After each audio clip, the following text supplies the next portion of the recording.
অসম মাধ্যমিক শিক্ষা পৰিষদ চমুকৈ সেৱাৰ চিলেবাছৰ অন্তৰ্গত মৰমৰ নৱম শ্ৰেণীৰ ছাত্ৰ ছাত্ৰীসকল, আজি তোমালোকৰ লগত আমি আলোচনা কৰিম এটা বীজগণিতিক অভেদ, যিটো তোমালোকৰ বহুপদ আছে, বহুপদ চেপ্টাৰ পলিনমিয়েলছ।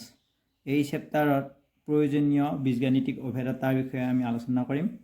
সেইটো হৈছে অভেদটো a + b whole cube is equal to a cube plus thrice a square b plus thrice ab square plus b cube. এইটো আমি কেনেদৰে প্ৰুফ কৰিব লাগে বা প্ৰমাণ কৰিব লাগে তাকে দেখুৱাম অতি সহজে। প্ৰথমতে আমি তাৰ কাৰণে কৰিব লাগিব প্ৰুফ বুলি লিখি ল'লোঁ। এতিয়া আমি লেফ্ট হেণ্ড ছাইডটো ল'ম, এই লেফ্ট হেণ্ড ছাইডটো ল'ম। এই ছাইডটোত আছে আমাৰ কি a + b হোল কিউব। এইটোক আমি কি কৰিম, সহজ পদ্ধতিত এনেকুৱা a + b হোল কিউব কেইটা আছে, কিউব আছে মানে তিনিটা আছে, a + b into a + b into a + b তিনিটা আছে। তাক আমি এনেদৰে লিখিব পাৰোঁ a + b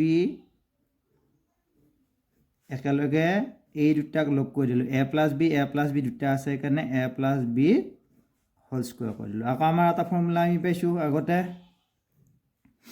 a + b whole square is equal to a square plus twice ab plus b square.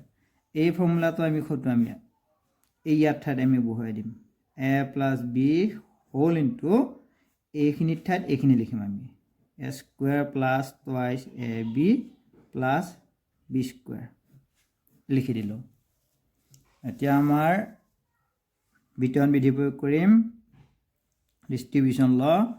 এইটো দি গোটেইটো এবাৰ a whole into a square plus twice ab plus b square plus bৰে আকৌ এই ৰাশিটো a square plus twice ab plus b square.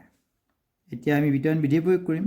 এইটোৰে এইটো পূৰণ কৰিলে a into a square a cube plus a into 2ab অৰ্থাৎ 2a into a square b plus a into b square a b square. একেদৰে বিৰেও আকৌ ইয়াক a square b পাম আমি, a square b। বিৰে এইটো পূৰণ কৰিলে 2 প্লাছ 2 এটো থাকিল b into b square plus b into b square b cube পালোঁ। এটা আমাৰ হ'ল কিমান a কিউব প্লাছ ইয়াতে দুটা a স্কুৱাৰ b আছে আৰু ইয়াতে এটা a স্কুৱাৰ b আছে, কেইটা হ'ল তিনিটা হ'ল 3a স্কুৱাৰ b বা 28 a স্কুৱাৰ b। আকৌ ইয়াতে চাওঁ দুটা ab স্কুৱাৰ আছে, ইয়াতে এটা ab স্কুৱাৰ, তিনিটা হ'লে 3ab square plus b cube. আমি এনেদৰে সহজে আমি কি কৰিব পাৰোঁ, প্ৰমাণ কৰিব পাৰোঁ। এটাকে আমি লিখিব পৰা হ'লোঁ a cube plus 28a square b plus 28ab square plus b cube.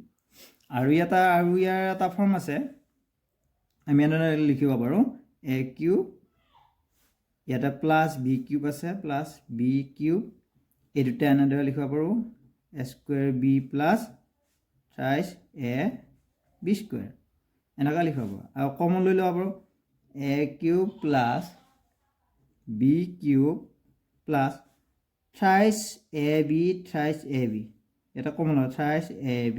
ভিতৰত থাকিল কি, ইয়াতে এটা a থাকিল প্লাছ ইয়াতে এটা b থাকিল। এনেদৰে আমি সূত্ৰটো কি লিখিব পাৰোঁ, ইয়াতে লিখিব পাৰোঁ a plus b whole cube মানে এইটো লিখিব পাৰোঁ, a plus b whole cube মানে এইটোও লিখিব পাৰোঁ, নাইবা a plus b whole cube মানে এইটোও লিখিব পাৰোঁ। আমি এনেকুৱা তিনিটা আমি সূত্ৰ আহৰণ কৰিব পাৰোঁ। এইটোৱে হৈছে আমাৰ কি a plus b whole cube, এই যিটো অভেদ আছে তাৰ প্ৰমাণ এনেদৰে আমি কৰিব পাৰোঁ, এনেদৰে দেখুৱাব পাৰোঁ। আজিলৈ ইমানতে এৰিছোঁ, ধন্যবাদ। ইয়াৰ পিছত আকৌ লগ পোৱাৰ প্ৰতিশ্ৰুতিৰে আজিলৈ ইমানতে সামৰিছোঁ।